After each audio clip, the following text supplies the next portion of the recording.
여러분 반갑습니다. 이번 영상은 국룰 3천인 여자친구랑 파혼해야 할까요? 라는 블라인드 사연 한번 보도록 하겠습니다. 우린 30대 중후반 동갑 커플이고 그러면 한 37 정도 되는 것 같네요. 내년 식을 준비 중이다. 내가 지금 대략 8억짜리 집에 살고 있고 내 돈은 딱 3억 들어간 거고 집값이 올라 지금은 5억 정도 순자산이다.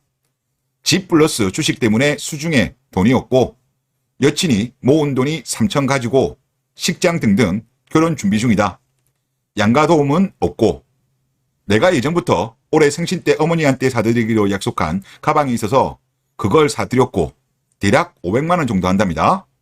그런데 이걸 여친이 알고 노발대바람 자기한테 말없이 산 거에 화나고 예비 장모님은 왜 안 챙기냐고 하냄. 내가 이건 엄마랑 작년에 약속한 거라 어쩔 수 없었다 얘기했지만 여친은 결혼해서도 큰돈이 오갈 때 말 안 할 거냐며 학대 해석하고 내 돈으로 자기 엄마도 똑같은 가방을 사주래.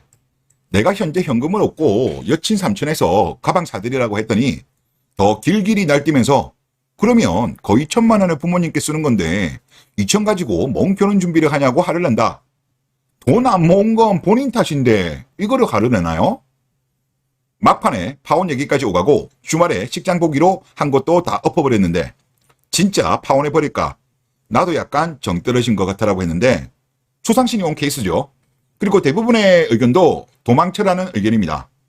그런데 꽤 많은 글들 중에 보면 야 이거 주작 아니냐, 맨날 3천이냐, 주작이다, 이런 의견들도 꽤 많았어요. 아마 불주마들이 이런 글을 쓴 것 같은데 아닙니다. 지금도 이런 케이스 상당히 많아요. 제가 검색을 하다 보니까 이제 쑥스런 TV라고, 아마 이분이 웨딩 매니저이세요. 여자분이신데 아직도 결혼자금 3천이 국룰이냐? 작년 10월 영상입니다. 이분은 웨딩 매니저니까 현직에 있는 분이잖아요. 아무래도 필드에 뛰니까 알겠죠. 아직도 이런 케이스가 꽤 많대요. 그러면 왜 여자들이 이런 생각을 가지고 있냐? 과거에는 남자가 집, 여자가 혼수 이렇게 조금 갔잖아요. 그런데 과거 같은 경우야 그렇게 뭐 부동산 가격이 뭐 비싼 것도 아니었고 또 결혼 시기도 좀 빨랐잖아요. 하지만 지금은 그게 아니죠. 시대가 바뀌었어요. 그러니까 이제 남자들한테도 그게 안 먹히는데 시대가 바뀌었음에도 불구하고 옛날적 사고방식을 가지고 있는 여자들이 제법 있다고 합니다.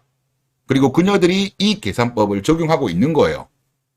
그리고 여시에서도 제가 좀 찾아보니까 지금 최근 글입니다. 6월 11일 글이니까 33살 결혼자금 3천 한심하다고 생각해? 남친이랑 최근 결혼 얘기를 오가다가 모은 돈을 깠는데 나는 3천이었는데 한숨 쉬더라고. 지금 결혼 준비하려다가 주춤하고 있는 단계야. 자, 요거 관련해서 본인이 설문을 올렸어요. 그래서 지금 심각하다, 내가 남자라면 결혼 못한다, 여시들의 답변은 36%, 105표입니다. 그 다음에 심각하지만 이해가 가능하다 39%, 113표고요. 그 다음에 괜찮다, 다 평균이다 23%, 67표예요. 그러니까 36%를 제외하면 나머지는 괜찮다는 거예요. 33세 결혼자금 3천이라도. 그리고 또 열심히 찾아보다 보니까 이런 글 있네요. 남친은 결혼자금 7억 정도 가져왔는데 나는 얼마 정도 해가야 되는 게 맞냐? 나 지금 거지인데. 또 다른 사연. 35살인데 빚이 3천이다. 결혼 포기해야 할까? 사귀는 사람 있는데. 이런 사연들 꽤 많습니다, 여러분들. 남자들은 결혼 준비가 안 되면 결혼 생각을 안 해요. 여자들은 본인이 가진 거 없더라도 결혼 생각을 한다니까. 이런 경우 많습니다. 그리고 예전에 블라인드에 한 분이 주장하셨잖아요. 결혼 전 3천만 원 못 모은 30대 여자는 빠져라.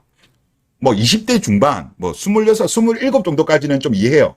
대학 졸업하고 그러면 사회생활 얼마 안 했으니까 이해는 되지만 30 넘었는데 3천만 원을 못 모았다? 문제가 있는 거죠. 예전에 IMF 때만 하더라도 그때 당시 통계 자료는 제가 몇 번 보여드렸는데 그때도 3천만 원이었어요. 지금 거의 30년이 됐음에도 불구하고 3천만 원이다? 이거는 비양심이지. 그때는 그래도 여자들의 나이가 어렸잖아요. 상대적으로 그때에 비해서 지금이 여자들의 사회 활동 기간이 길어요. 당연히 소득도 그때보다 많고 그런데 꾸역꾸역 여자들이 기어 나온다니까? 남자들은 안 기어 나와요. 본인이 준비가 안 되면. 그런데 이게 또 문제가 뭐냐면 여자들이 미리 밝히질 않아. 아니 처음에 사귈 때부터 오빠 나 개털이야. 개털인 거 알고 우리 만나자? 하면 관계없는데 여자들은 말을 안 해요. 말을 안 하고 이제 서로 이제 결혼 이야기 왔다 갔다 한 이후에 오빠 나 사실은 돈이 이것밖에 없어. 그때서야 오픈한다니까? 그러니까 남자 입장에서는 벙찌죠. 결혼 결심까지 했는데 이렇게 개털인지 몰랐으니까. 남자의 시간도 중요해요. 중요하기 때문에 이분 말씀처럼 뭐 예를 들어 30대 초반인데 3천도 못 모았다? 여기는 무조건 빠져야 돼. 물론 저는 조금 더 올려야 된다라고 보긴 합니다만은 하여튼 이건 아닙니다. 시대가 바뀌었어요.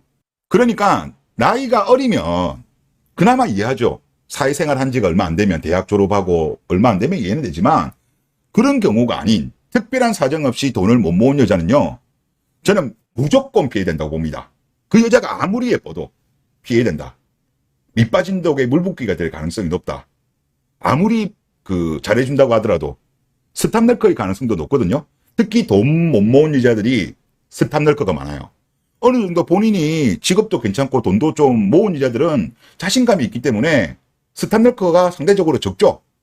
하지만 돈을 못 모은 여자들일수록 스탑널커일 확률이 높습니다. 제가 많은 사연을 접해보면. 막상 이제 결혼한 이후에 스탑널커 정체 드러낸 애들 보면 결혼할 때 와이프가 돈을 많이 안 들고 왔다라는 이야기들이 많아요.